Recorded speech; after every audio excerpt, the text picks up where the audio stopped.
Hi guys, it's me again, Angela, and today, yung gagawin naman natin is gagawa tayo ng potato pan. Una, buksan natin yung patatas.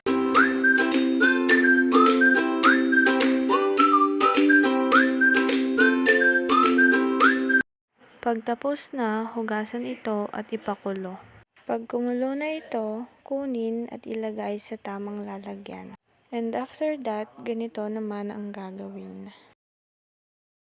Ngayon, lagyan naman ng harina at haluan ito ng calumet.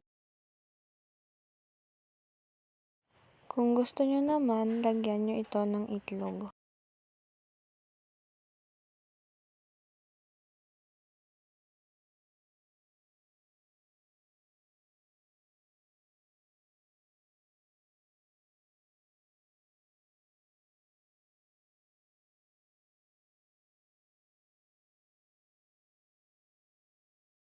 Saktuhin lang ang ilalagay na tubig.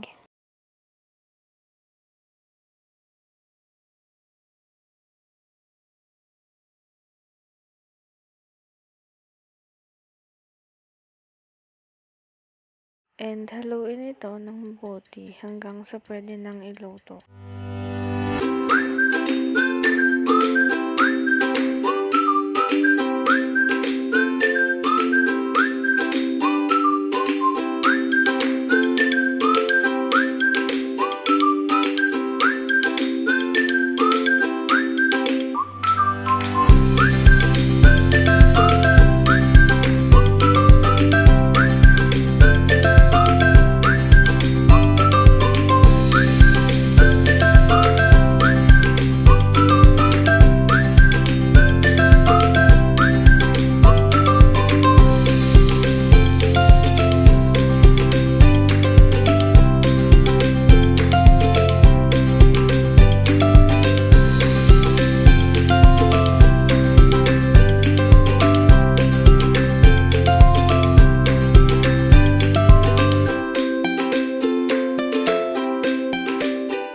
Pagluto na, kain na.